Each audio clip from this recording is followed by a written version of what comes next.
It's the Real News Network. I'm Sharmini Pires coming to you from Baltimore. In a 72-27 vote in Senate on Monday night, billionaire Wilbur Ross was confirmed as Donald Trump's new Commerce Secretary. The 79-year-old Ross, who has a net worth of $2.9 billion, took oath of office the very next day. In addition to dealing with trade and tax issues, Ross will also oversee the National Oceanic and Atmospheric Administration, which strangely enough is an organization within the Commerce Department.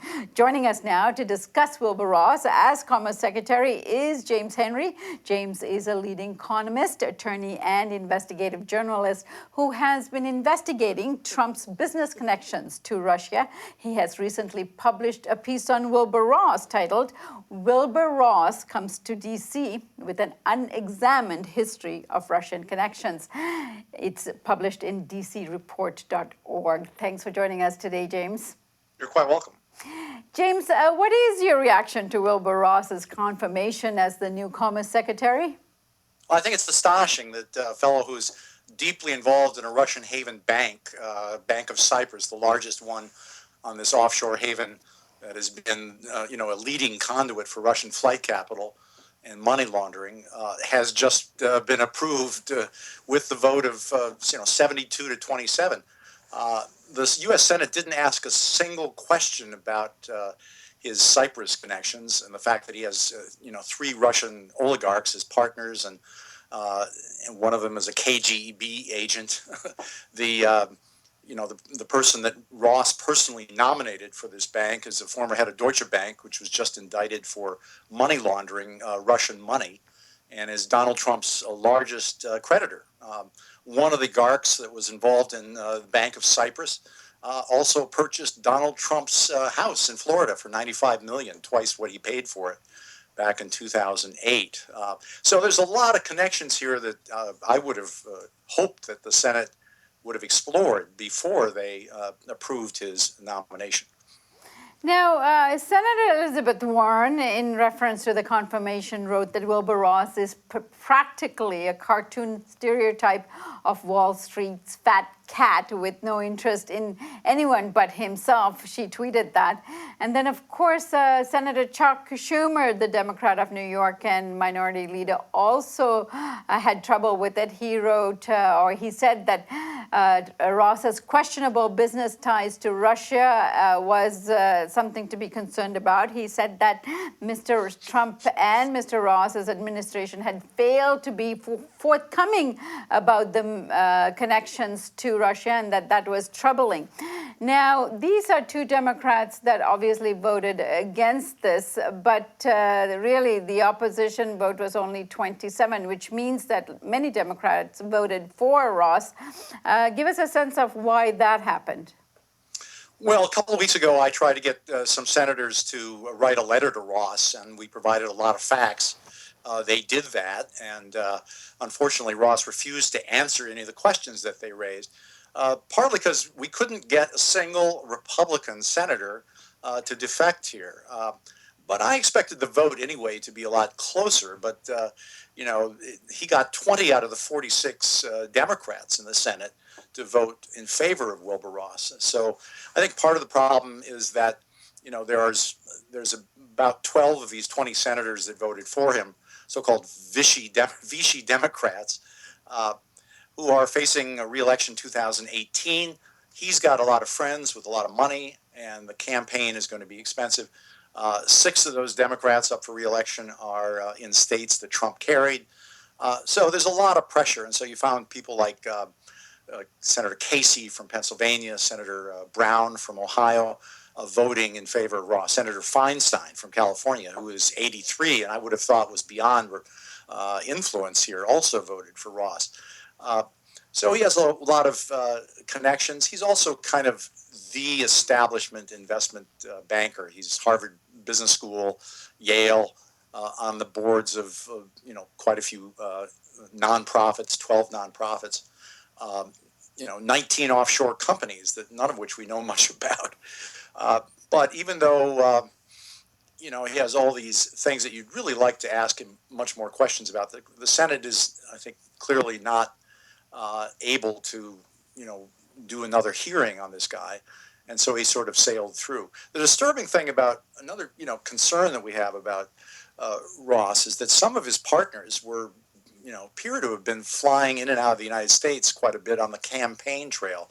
One guy, the former potash king, Rybolovlev, was bird dogging him in his Airbus A319 to Las Vegas, to Charlotte, North Carolina, to Concord, North Carolina, showing up at the same time.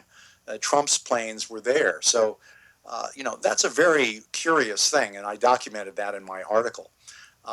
Rachel Maddow also covered the story, by the way, last night, but she seems to have gotten much of her material from our report. So, you can look at her program, and you can also look at our report at dcreports.org. Which we will put a link to just below this interview. Now, James, the new Commerce Secretary has also served on the board of the Bank of Cyprus since 2014. You said in an interview you had actually done with the Real News a few months ago. Can you discuss the tenure there and how it has affected people and the economy of Cyprus? Well, Cyprus went through a real, what we call the finance curse. This is an economy that accounted for most of the direct investment into Russia. There was a lot of money laundering and round tripping of investment going through Cyprus companies. There's 50,000 Russians living in Cyprus, which is a population of just 880,000 people.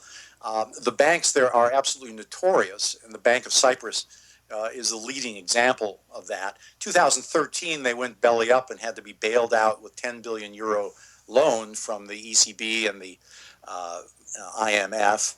And, Ross stepped in at that point and became vice chairman of the bank, invested 250 million euros with his partnership group. And, he acquired about 17% of this bank. But he was looking across the table from a guy who had been appointed by Vladimir Putin as the other vice chairman of the bank. Most of the investors in the bank are Russians, including three big oligarchs. One named Rybolovlev, we've talked about, but another one, Victor Vekselberg, has invested all over Europe and has some internet companies that have been implicated in spying in Switzerland. So, this is to say the least, this is involvement in this bank, is curious.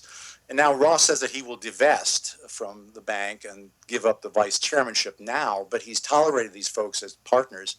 And, it's sort of like just because you are running out of the brothel and at high speed doesn't explain what you were doing there. Interesting.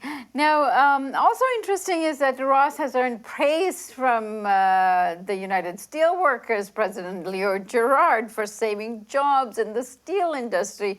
Where is he coming from, and is this so? Well, he was involved in some restructuring efforts in the steel industry and apparently got along pretty well with the unions in Pennsylvania and elsewhere. But, in other examples we can point to where he basically was involved in really downsizing projects that he invested in and losing jobs. So I think that if it was just job creation, it's not clear that this vulture capitalist really deserves much credit.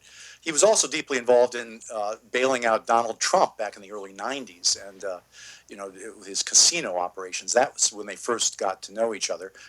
And he's been involved in bringing Deutsche Bank, which is Donald Trump's largest creditor, into the Bank of Cyprus. He's appointed the new CEO as the former head of Deutsche Bank, who was just, Deutsche Bank was just fined $650 million for laundering $10 billion of Russian dirty money in January. So, all of these connections are basically sitting there waiting for a decent investigation. And we have people in Congress now, some calling for a special prosecutor or for some kind of commission on this.